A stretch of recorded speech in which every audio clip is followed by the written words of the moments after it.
Hello, you. Everyone's going on about the Great Reset, aren't they? It's called the Great Reset. This is the Great Reset. It is called the Great Reset. There's a Great Reset. We're being reset. There's a conspiracy going on.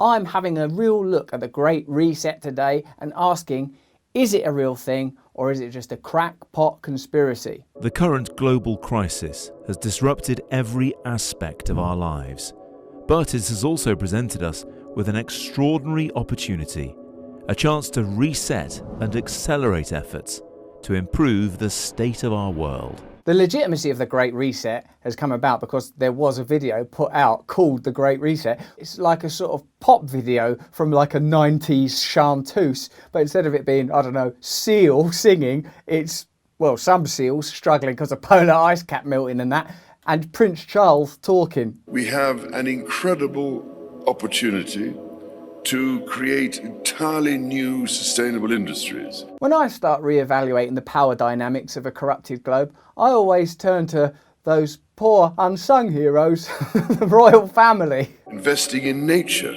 as the true engine of our economy. I mean, I do actually have nothing against Prince Charles or the royal family, but I think with regard to the subject, which essentially has to call into play, like, you know, inequality, power, ownership of resources, you've got to query whether or not that's the right person to make that case. Also, I would add that using nature as an economic resource is the fucking problem, actually. It's not an economic resource, it's what we live on. We've applied the idea that it's an economic resource to it, and that's destroyed us. I don't think the answer is, if we trick people into thinking that like plants and trees are super valuable, then maybe they'll, you know, yes, re-education is part of this, but not by using the tropes and motifs of capitalism, but trying to somehow swivel them round like a gun on the Millennium Falcon, turning them on yourself. In order to secure our future and to prosper, we need to evolve our economic model. A lot of the reset idea comes from this graphic: reinvent, reimagine, which I don't know, I guess it's like a catchy little phrase. But of course there are some people out there that believe in shady global cabals running things from behind the scenes. Now, I don't believe that. I believe that there are plain, visible economic interests that dominate the direction of international policy. That's what I believe. And whether or not there is a secret shadowy cabal of hood-wearing lizard people or not is for me less important than the observable challenge of how to rein in the power of transnational corporations who operate beyond the control of nation states, and let's face it, who nation states see it as their primary obligation to serve, placate and pander to, rather than serving the people of the whatever nation it is that elected them. Changing our current trajectory will require bold and imaginative action. It might, Charles, and you might not like some of the suggestions. Putting people and planet at the heart of global value creation. Yeah, it ain't going to be enough to have this lady with a bucket of water she's just pumped. It's going to involve necessarily the dismantling of powerful institutions like the monarchy. That was, of course, the heir to the throne of Australia and Great Britain, Prince Charles. Our first source is Australian Sky because it's become one of my most favourite news sources because of this bloke. Promised to begin next year to transform all Western economies, including ours. Looks angry before anything's even happened, doesn't he? He's like, pissed off that he's having to do the news. Oh, do I have to do the news? Yeah, you've agreed to it. It's a contract. This is the Great Reset, der große Neustart. You can't just say things in German and try and evoke mad anti-German sentiment. The World Economic Forum meets every January in Davos. You will have heard of the expression Davos man. It refers to all the zillionaires and pop stars and popes and princes and politicians who meet every year to map out our futures. What is the WEF? Is it something to do with Hulk Hogan? Is it something to do with the Ultimate Warrior or even giant haystacks? No, the WEF is a non-government organisation best known for their annual meetings in Davos, Switzerland, where thousands of wealthy people descend on a small alpine village to sort out economics. Come for the global conspiracy, stay for the Toblerone. There's a lot of mystery as to what goes on exactly. That's always helpful when having a meeting of billionaires that's shrouded in mystery. It makes the majority of its money through membership fees ranging from $67,000 to $700,000 per year. Bloody hell. I thought Disney streaming was expensive.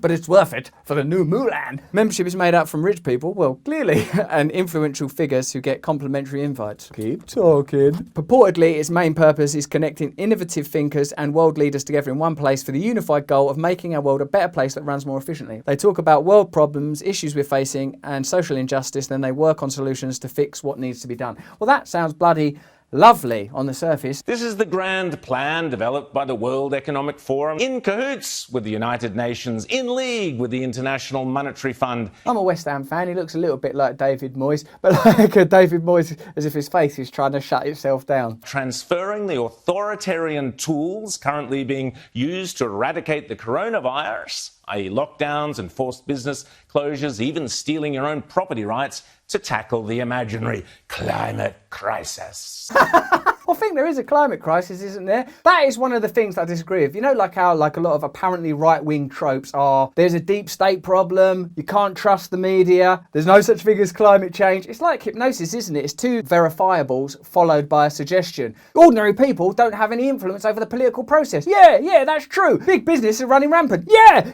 that's true. There's no such thing as climate change. Well, hold on a minute, it's getting a bit on for January, innit? Prince Charles's decision to throw his lot in with these crazies and now sell this eco-corporate fascism. Eco-corporate fascism, that's a interesting direction to go in. You know, this is one of the interesting shifts we're witnessing in the political spectrum. Conservatism does include heritage and protection of the land, conserving the land, but often because the ultimate motive is to own it or to utilise it later for profit.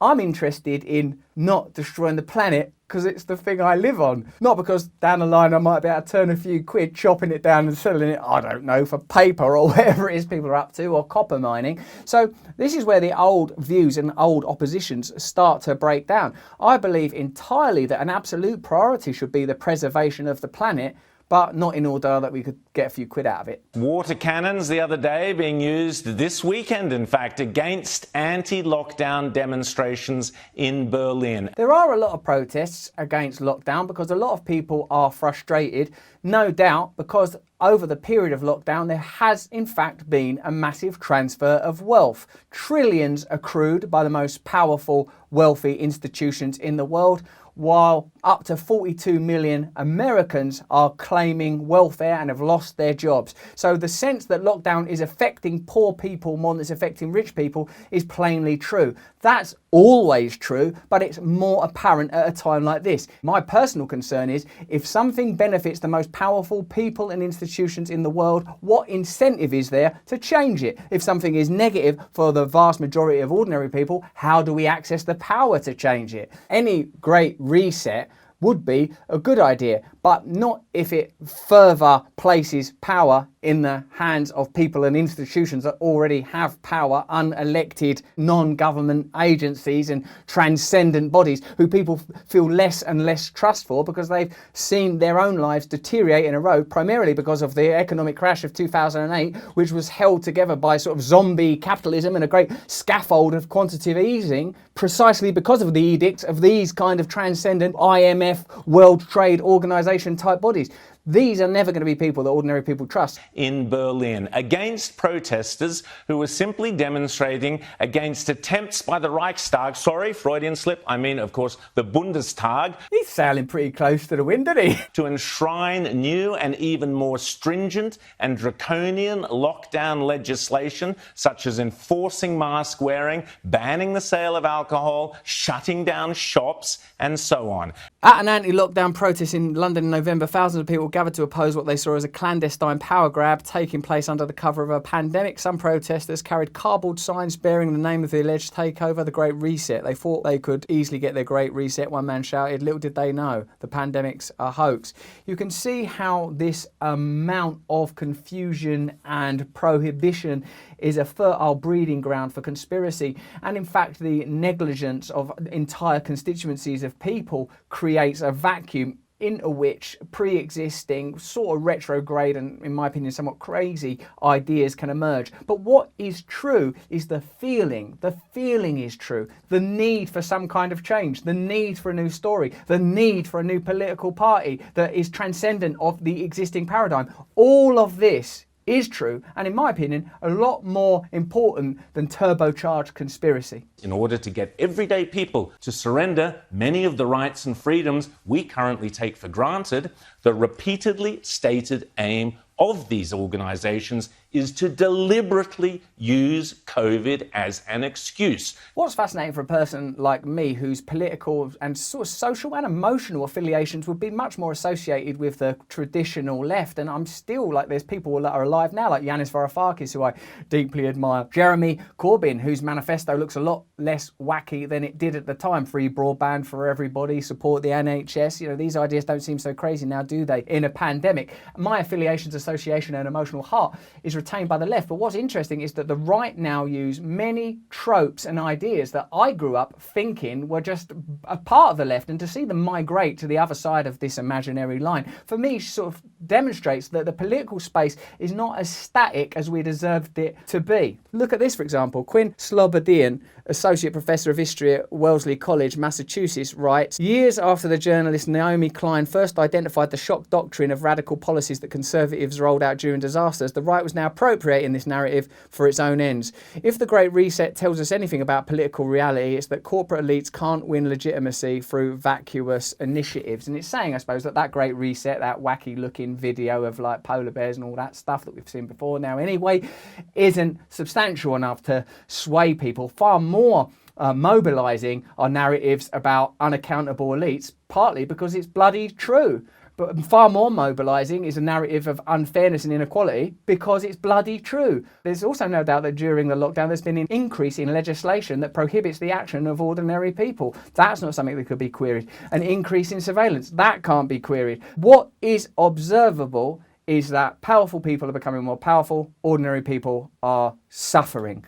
Whether or not it's sensible to call into question the verifiable fact of a global pandemic, like that's territory I won't get into because it seems pretty obvious that there is a global pandemic. On top of which, Prince Charles is our future monarch. So when these four extremely powerful and influential bodies line up to tell us what they are planning for our economic future, it's worth maybe just paying a little attention. The truth of this really is that there are political ideas seldom explored in the mainstream that may have value in our shifting political landscape under the kind of ecological criteria that, in my view, is emerging, i.e. it's imperative that we make change, and with the new populist appetites that we are seeing harnessed by, in my opinion, politicians without the best interests of the ordinary folk at heart. Libertarianism, for example, sort of an idea that is sort of popular in America and is usually regarded as to the right of the existing Republican Party, put simply, for so that the likes of us can understand it, is a view in politics and philosophy that focuses on liberty. Libertarianism says it's usually better to give people free choice and every person have the right to control their own body. It's morally wrong for government entities to force people to behave in a certain way. It also includes like low taxation, right to bear arms, particularly when we're talking about a strand of libertarianism popular in America that informed like the Tea Party, and you could even argue the emergence of Trump. The other sort of political strand that I'm interested in looking at least superficially, and perhaps at a later date we'll explore it in more depth, is anarchism, which means belief in the abolition of all government, from the Greek word which means without rulers. Ideas are centred on the belief that government is both harmful and not needed. Isn't it curious that anarchy, colloquially at least, means chaos, because what's been equated is the removal of government with chaos. That's exactly contrary to what anarchism argues, is that people are naturally self-organising, perhaps not on the bloody scale of countries or a planet, but there's no need for it to happen on the scale of countries or a planet. Local communities can be democratically controlled, where everybody has a voice to organise how their resources and their municipal requirements are met, where a budget is issued or allocated and the people that are affected by that budget decide, set their own taxes, set their own rules. These are the kind of ideas that simply have to be explored as we stand clearly on the precipice of something as yet unseen, an emergence of new demagogue figures in international politics and a kind of moral despair and emergent extremism. Does anarchism, or new forms of democracy, I would call them, look that bad when faced with the alternative? The 2021 World Economic Forum will be used to introduce, via a vast network of connected big tech corporations, online activist movements and compliant local and national governments something they call the Great Reset. There's elements even of that resonate with me. The power of tech giants in Silicon Valley, the accepted and observable power of international corporate entities, and a kind of compliance masked by the gesture of goodwill of centrist political parties that have abandoned their, what I would call, traditional left-wing values of redistribution of wealth, creation of support for ordinary people. What he's saying there, some of it sounds entirely plausible, and I bet is the lived reality of many of the people that are finding affiliation in ethno-nationalism and like flocking to these demagogue figures that are apparently on the rise. But my personal feeling is we don't need recourse to conspiracy theory to be radical. It's plain and observable what's happening. There is a transfer of wealth. There is a transfer of power. There are more prohibitive measures being placed on ordinary people. This we can see without asking whether or not there's a shadowy cabal or whether or not they're lizards. You can do it just by observing economic movement and the type of decisions that are being made. And in order to find hope and in order to oppose it, well, what's required clearly is the opposite. Transparency, local movements focused on local autonomy and freedom. I would say if we decentralise power wherever it is possible, we'll start to see real change. But the Great Reset and the populism that currently is mobilised by ideas like the Great Reset don't seem to be going anywhere fast. So this is a conversation that we'll continue to have.